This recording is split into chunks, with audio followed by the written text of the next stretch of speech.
네, 하나님 말씀 함께 봅니다. 함께 보실 하나님 말씀은 구약 성경 호세아서 7장입니다.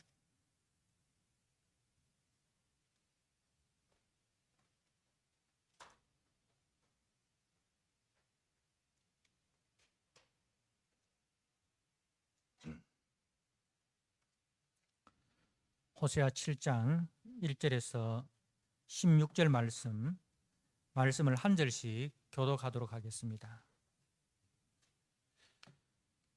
내가 이스라엘을 치료하려 할 때에 에브라임의 죄와 사마리아의 악이 드러나도다. 그들은 거짓을 행하며 안으로 들어가 도둑질하고 밖으로 떼지어 노략질하며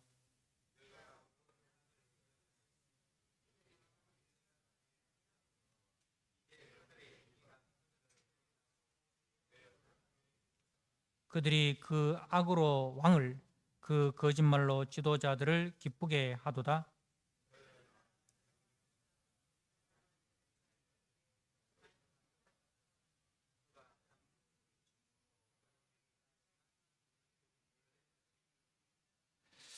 그 우리 왕의 날에 지도자들은 술의 뜨거움으로 병이 나며 왕은 오만한 자들과 더불어 악수하는도다.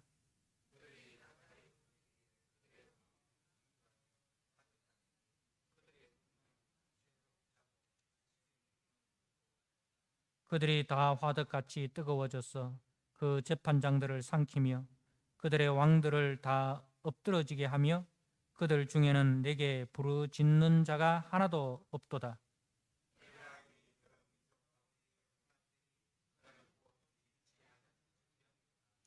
이방인들이 그의 힘을 삼켰으나 알지 못하고 백발이 무성할지라도 알지 못하는도다.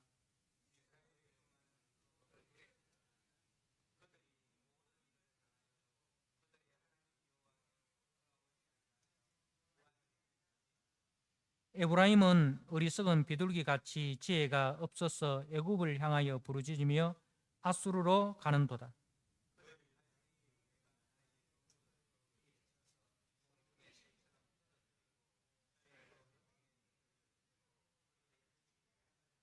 화 있을진저 그들이 나를 떠나 그릇 갔음이니라.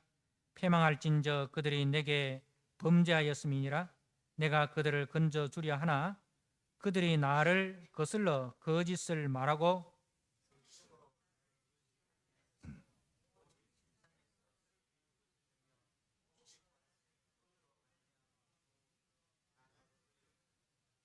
내가 그들 팔을 연습시켜 힘있게 하였으나 그들은 내게 대하여 악을 꾀하는도다.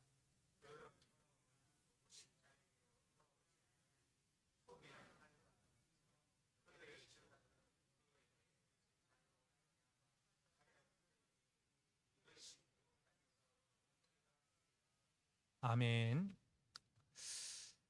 예, 오늘 그 호세아서 7장 말씀은 이제 우리가 간략하게 살펴보면 그 하나님이 하신 일이 있습니다.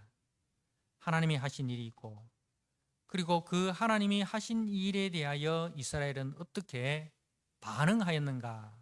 인간이 한 일이 있습니다.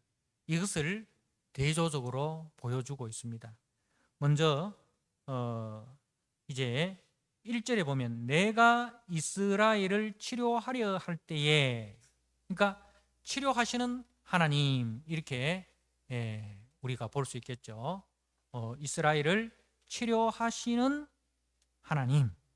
자, 그리고 13절 하반절에 내가 그들을 건져주려 하나, 건져주시는 하나님, 구원하시는 하나님, 이렇게 우리가 하나님이 하시고자 하는 일, 하나님이 하신 일을 치료하시고 구원하시는 하나님, 이렇게 우리가 하나님에 대해서 이제 요약할 수 있습니다. 하나님은 우리를 치료하려 하시고 하나님은 우리를 건져주시려 하시는 분이시다.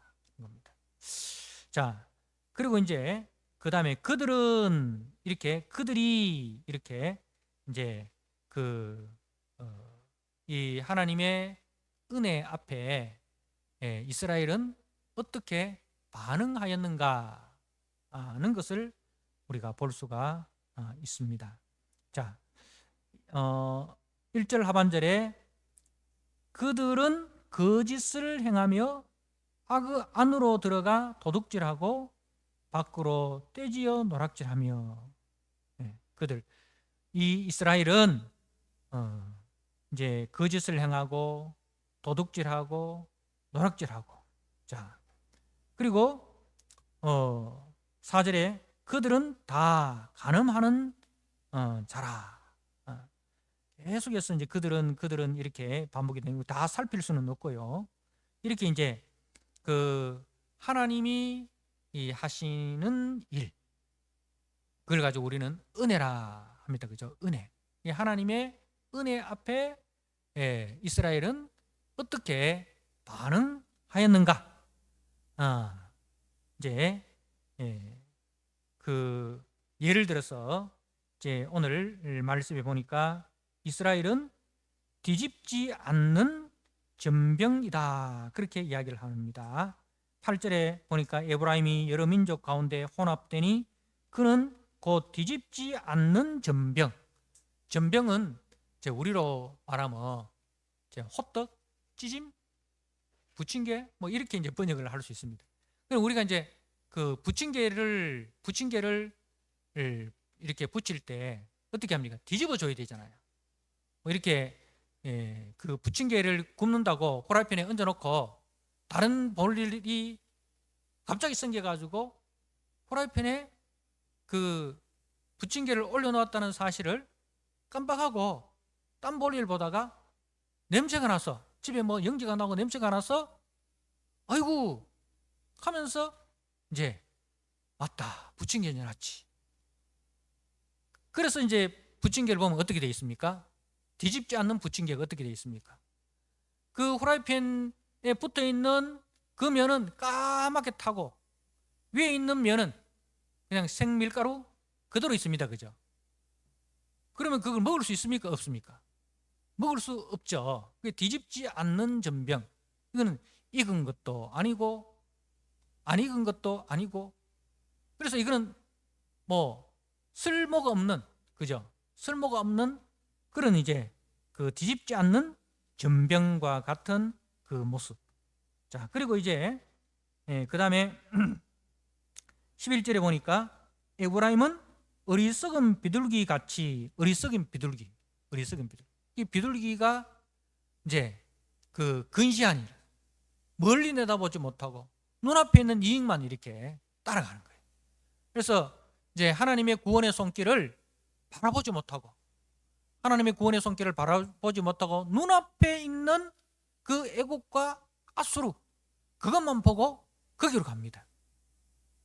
하나님을, 참 구원자이신 하나님을 버리고 이제 애국을 향해서, 아수르를 향해서 그렇게 나아가는데, 그런데 이제 그 애국과 아수르가 진정한 우방입니까? 진정한 우방입니까? 아니죠. 자기들에게 이익이 될 때만 우방입니다. 그리고 이익이 되지 않으면 언제든지 버려버리는, 이들은 가치 동맹이 아니고 실리 동맹이다. 실리 동맹. 그러니까 국가와 국가 사이에는 어떤 그런 그 약속이나 가치가 중심이 아니라 언제든지 이익이 되면 손잡고, 이익이 되지 않으면 10년지기 50년지기 필요 없습니다. 이익이 되지 않으면 단절해버리는. 그래서 이제 그것도 모르고 이 어리석인 비둘기 같은 에브라임은 그 아수르를 쫓아가고 애굽을 쫓아가고 하다가 결국은 뒤통수 오지게 맞는다는 거죠. 그 어리석인 비둘기. 그리고 이제 그 다음에 16절에 보면 속이는 활과 같다. 속이는 활과 같다. 그러니까 이거는 이제 느슨한 그 활이라고 이렇게 번역이 되기도 합니다. 그러니까 느슨한 활, 쏘아도 날아가지 않는 거예요. 활시위는 팽팽해야 되지 않습니까? 그죠? 팽팽하게 이렇게 당겨져 있어야 돼요. 그래서 탄력이 있어서 조준하는 대로 멀리 날아가는데, 이게 느슨해가지고 아무리 힘줘가 당겨도 바로 눈앞에서 화살이 톡 떨어져 버립니다. 그러니까 그 죄라는 단어가 하마라티아. 그러니까 관역을 벗어나다라는 뜻입니다. 관역을 벗어나다. 그걸 가지고 죄라는 거죠. 그래서 하나님의 관역이 있는데 그 하나님의 관역으로 향하지 않고 하나님의 관역에서 빗나가는 것. 하나님의 관역에서 빗나가는 것. 하나님께서 걸어가라 하는 하나님의 길이 있는 거예요. 근데 그 길로 걸어가지 않고 하나님의 길에서 벗어나는 것을 죄라고 하는 거예요. 그래서 그 속이는 활과 같다. 이스라엘의 북이스라엘의 그 모습이 그렇게 뒤집지 않는 전병, 그리고 어리석음 비둘기, 그리고 속이는 활과 같다라고 되어 있고, 그 다음에 4절에 보면 그들은 다 간음하는 자라 과자 만드는 자에 의해 달궈진 화덕과 같다. 달궈진 화덕. 그러니까 과자를 만들기 전에 그 화덕을 달구지 않습니까? 그죠? 그래야 이제 과자를 굽지 않습니까? 달궈진 화덕으로 표현한 것은 어떤 의미인가 하면 간음하는데 그 간음하는 욕망이라는 욕망. 그 욕망이 막 계속 부글부글 끓는 거죠. 욕망이 그 불처럼 타오르는 거예요. 그래서 그가 반죽을 뭉침으로 발효되기까지만 불을 일으키기를 그칠 뿐이니라. 우리 왕의 날에 지도자들은 술의 뜨거움으로 병이 나며 왕은 오만한 자들과 더불어 악수하는도다.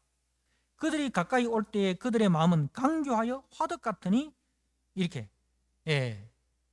그리고 7절에도 그들이 다 화덕같이 뜨거워져서 그 재판장들을 삼키며 그들의 왕들을 다 엎드리게 하며, 이렇게 그 지도자들을, 특히 이제 왕들을 이야기를 하는데 이 화덕과 같다. 그 말은 이제 이 호세아 선지자가 여로보암 2세 때부터 그 호세아 왕, 북이스라엘이 아수르에 의하여 멸망당할 때까지 활동했던 선지자입니다. 그죠? 근데 이 여로보암 2세에서부터 이 호세아 때까지가 6명의 왕이 등장하는데, 그 6명의 왕의 통치 기간이 이 30년이 채 안 되는 거예요. 그래서 30년이 채 안 되는 기간 동안 6명의 왕이 바꿔지는 거예요. 근데 이게 정상적으로 바뀌어지는 것이 아니라 다 쿠데타에 의해서 왕들이 살해되는 겁니다. 그러니까 이 왕들이 하나님의 뜻에 의하여 왕이 되고 또 왕이 되어서 백성들을 평안하게 하고, 그게 아니고 이제 서로 이제 왕이 되기 위해서 그 막 이렇게 욕망이 불타오르는 거예요. 그래서 그 욕망에 의해서 왕이 된 거예요. 다른 왕을 죽이고. 그러니까 그렇게 왕이 되니까 정통성이 없지 않습니까? 그러니까 또 이제 자기가 그렇게 왕이 되었기 때문에 자기도 그렇게 죽을 수 있다는 거, 그죠? 항상 독재자들은 그걸 두려워하는 거예요. 독재자들은 자기도 죽임을 당하고 자기도 얼마든지 쫓겨날 수 있다라는 그 불안감 때문에 어떻게 합니까? 경호를 엄청나게 삼엄하게 하죠. 엄청나게 삼엄하게 합니다. 근데 정통성 있는 왕들은 그렇지 않습니다. 쿠데타에 대한 염려가 없어요. 군부 독재 자들과는 달리 정상적인 투표를 통해서 왕이 된 사람들은 그런 게 없어요. 근데 비정상적인 방법으로 정권을 탈취한 사람들은 보면 경호가 삼엄합니다. 그 이유는 자기도 그렇게 당할 수 있기 때문에. 그래가지고 통치를 하는데 어떻게 합니까? 5절에 보니까 우리 왕의 날에 지도자들은 술의 뜨거움으로 병이 나며 왕은 오만한 자들과 더불어 악수하는 자다. 그러니까 이제 그 지도자들은 술의 뜨거움으로 병이 납니다. 비정상적으로 사람들을 계속 만나는 거예요. 그리고 오만한 자들과 더불어 악수를 한다는 것은 뭐예요? 그런 그런 사람들과 친한 척을 하는 거죠. 달래는 거죠. 근데 그 악수가 어떤 악수예요? 거짓 악수라는 거죠. 서로의 속을 숨기고, 그죠? 속으로는 그 사리가 등등하면서 웃으면서 이렇게 악수를 하는 거죠. 그러니까 이런 왕들은 백성의 안위에 대해서, 나라의 안위에 대해서 뒷전인 거예요. 오직 뭐의 안위? 자기의 안위에만 급급한 거죠. 자기의 안위에만 급급한 거죠. 자기 정권 유지하고 자기 정권 연장시키는 거, 거기만 관심이 있지 어떻게 나라를 걱정하고 백성을 걱정하고 그런 게 없는 거예요. 그러니까 그 달궈진 화덕, 자기의 욕심 이 늘 불타오르는, 정욕이 불타오르는, 탐욕이 불타오르는, 그게 이제 그 이스라엘의 왕들의, 지도자들의 모습이다 하는 겁니다. 그래서 이제 7절 하반절에 그들의 왕들은 다 엎드러지게 하며, 그러니까 그들의 그 왕들이 계속해서 이렇게 반역에 반역을 더해가지고 엎드러지는데, 근데 문제는 뭡니까? 내게 부르짖는 자가 하나도 없도다. 내게 부르짖는 자가 없도다. 그것을 죄로 인식하고 그 죄를 회개하고 하나님께 도움을 구하고 하나님께 회개하러 나오는 자가 하나도 없다는 거죠. 하나님을 찾는 자가 없다는 것입니다. 그래서 이제 오늘 이 말씀은 하나님이 베푸신 은혜, 그러나 그 베푸신 은혜에 대하여 이스라엘은 알지도 못하고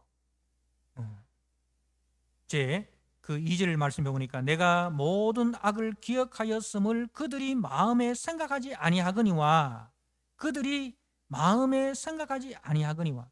여러분, 죄를 짓는 것도 문제지만 그 죄를 마음에 담아두지도 않고 그 죄에 대해서 회개할 줄도 모르는 것, 그게 더 큰 문제라는 거죠. 사람은 누구나 실수할 수 있고 죄를 지을 수 있습니다. 그죠?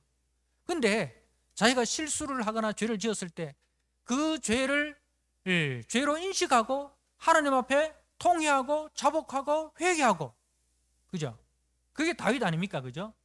다윗은 자기가 죄를 짓고 그 죄를 깨달았을 때에 하나님 앞에 자복하고 통회하고 회개하고, 그죠? 결단하고 그렇게 나아가는데, 문제는 뭐냐? 죄를 죄로 인식하지 못하는 거예요. 하나님은 이것을 죄라고 지적하는데 정작 죄인들은 그것을 죄로 인식하지 아니하는 것. 지금 이제 이게 이스라엘의 모습이라는 거죠. 하나님의 그 사랑과 하나님의 은혜 앞에 회개할 줄도 모르고 돌아올 줄도 모르고 끊임없이 자기 탐욕에 사로잡혀서 점점 하나님과 멀어져가는, 점점 하나님과 멀어지고 죄와 점점 가까워지는. 그래서 그들의 결국이 어떻게 되겠는가 하는 그 선지자의 탄식입니다. 선지자의 탄식.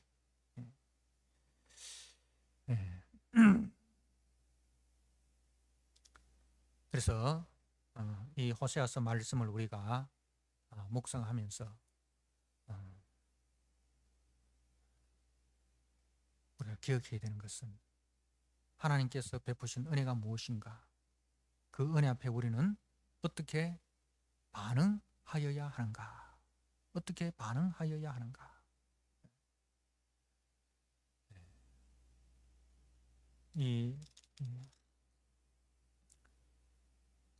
오늘 매일 성경 본문이 이제 12장입니다. 그죠? 12장에 12장 그 6절 말씀을 보십시오.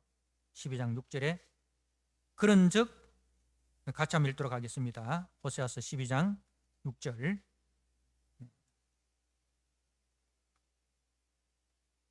그런즉 너의 하나님께로 돌아와서 인애와 정의를 지키며 항상 너의 하나님을 바랄지니라. 이것이 우리가 해야 될 일입니다. 그런즉 너의 하나님께로 돌아와서 그 은혜의 하나님, 언약을 이루시는 하나님께 돌아오라는 겁니다. 돌아와서 이제는 인애와 정의를 지키며, 인애와 정의, 이게 하나님의 속성입니다. 하나님의 속성은 인애와 정의, 정의와 인애, 하나님의 그 인애와 성실하심, 항상 이 두 가지가 하나님의 공의와 사랑, 그죠? 이 두 가지. 하나님께로 돌아온다는 건 뭐예요? 하나님의 마음을 알고 그 마음에 참여하고 그 마음을 배우고 그 마음을 가지고 살아가. 하나님의 마음을 가지고 살아가는 거죠. 그게 하나님께로 돌아온다. 진정한 회개는 우리가 그 하나님의 마음을 알고 그 하나님의 마음이 나를 통해서 나타나는 거예요. 우리가 하나님의 마음을 가지고 살아가는 거죠. 하나님의 마음이 뭐예요? 정의를 행하고 긍휼을 행하는 겁니다. 불의와 타협하지 않고, 그리고 약한 자라고 하여서 짓밟지 않고 그 약한 자를 불쌍히 여기고, 내가 힘이 있다고 해서 군림하지 않고 그 힘으로 오히려 남을 섬기고, 그죠? 남을 돕고, 남을 배려하고, 남을 존중하고, 남을 일으켜 세우고, 그게 인애입니다. 그렇게 이제 하나님의 인애와 정의를 지키며 항상 너의 하나님을 바랄지니라. 항상 하나님을 바랄지니라. 여러분, 이것이 이 성경이 우리에게 요구하는 것입니다. 성경 전체의 그 이야기가 바로 이거예요. 하나님은 우리를 위하여 무엇을 행하셨는가? 그죠? 하나님은 우리를 위하여 무엇을 행하셨는가? 그 하나님의 은혜 앞에 우리는 어떻게 반응하였는가? 이제 거꾸로 이야기를 하면 우리는 하나님 앞에 어떻게 행하였는가? 인간의 반역, 그죠? 인간의 반역. 그러나 이런 우리를 하나님은 어떻게 하셨는가? 우리를 불쌍히 여기셔서 하나님의 아들 예수 그리스도를 통하여 우리를 구원하여 하나님의 자녀로 삼아 주셨다. 하나님의 은혜. 그러면 우리는 어떻게 살아야 하는가? 어떻게 살아야 하는가? 그러므로 이제 너희 몸을 하나님이 기뻐하시는 거룩한 산 제물로 드리라. 이것이 우리가 행해야 될 일이라는 거죠. 그래서 호세아서의 주제가 바로 그것입니다. 하나님은 우리에게 무엇을 행하셨는가? 우리는 그 하나님 앞에 어떻게 행하였는가? 이런 것을 알고 그 하나님의 은혜를 기억하고 이제 하나님께로 돌아와 하나님의 그 인애와 정의를 지키라는 겁니다. 근데 그것이 누구를 통해서 이루어졌습니까? 하나님의 정의와 인애가 누구를 통해서 주어졌습니까? 바로 이제 예수 그리스도. 그래서 구약은 특히 선지서는 이제 다윗 언약을 이야기합니다. 그리스도의 다윗의 자손 예수 그리스도, 그분이 오셔서 우리에게 베푸실 은혜를 말씀을 하고, 그래서 이제는 이스라엘뿐만 아니라 이방인인 우리들도 그 은혜에 참여하게 되었다. 우리도 이방인들도 이 은혜에 참여하게 될 것이다. 이제 온 인류의 구원을 약속하는 소망의 책입니다. 그 선지서는 절망의 책이 아니라 그리스도를 바라는, 하나님을 바랄지니라. 하나님을 바란다는 것은 뭡니까? 하나님이 약속하신 언약을 바라는 거예요. 그리스도, 그분이 오셔서 우리의 죄를 우리를 죄에서 구속하시고 우리에게 하나님을 아는 마음을 주셔서 하나님과 동행하는 그 삶을 살게 하여 주신다. 그래서 선지서는 소망의 책입니다. 그래서 선지서를 묵상하는 동안 이제 호세아서 끝나고 그 다음 이제 우리가 묵상할 말씀이 아모스 선지자인데, 아모스와 호세아는 동시대 사람인데, 이제 호세아가 하나님의 인애, 하나님의 사랑을 강조한 선지자라면 아모스는 하나님의 정의를 강조한 선지자입니다. 그래서 또 아모스서를 묵상하면서 또 많은 은혜가 또 저와 여러분에게 있기를 주님의 이름으로 부탁드립니다. 아멘. 하나님 아버지, 범죄한 이스라엘을 하나님이 불쌍히 여기시고 저들을 치료하려 하시고 저들을 건져주시려 하시는 그 하나님의 끝없는 인애와 끝없는 사랑과 끝없는 긍휼과 끝없는 자비를 우리가 봅니다. 그러나 그 하나님의 끝없는 치료와 건져주려 함에도 불구하고 이스라엘은 그 하나님의 손길을 외면하고 하나님의 음성을 외면하고 달궈진 화덕과 같이 자기의 탐욕에 불타올라서 끊임없이 애굽을 향하고 아수르를 향하고 멀리 하나님을 떠나는 그 안타까움을 봅니다. 하나님, 저들의 모습이 우리의 모습이 되지 않도록 늘 말씀에 끼어 있어서 우리가 죄를 짓고 실수를 하더라도 빨리 이것이 죄인 줄 알고 그 죄에서 돌이켜서 하나님 앞에 치료받기를 원하고 하나님으로부터 건져짐을 당하기를 원하는 그 마음이 우리에게 있게 하여 주옵소서. 하나님 아버지, 그리하여 하나님께서 부르시는 음성을 듣고 하나님이 내미시는 그 손을 잡고 이제는 우리가 죄의 병기가 아니라 의의 병기로 우리 몸을 하나님이 기뻐하시는 거룩한 산 제물로 이 시대에 속한 자가 아니라 하나님 나라에 속한 자로서의 가치를 가지고 중심을 가지고 그렇게 우리의 인생을 살아가게 하여 주시옵소서. 이제 우리가 호세아서를 마치고 아모스서를 묵상할 때에 하나님의 지혜와 하나님의 총명이 우리에게 부어져서 말씀을 잘 깨닫고 그 속에 담겨져 있는 하나님의 마음을 알아 그 하나님의 마음에 참여하는 삶을 우리가 살아갈 수 있도록 주님 은혜를 베풀어 주옵소서. 예수님께 하신 이름으로 감사하며 기도드리옵나이다. 아멘.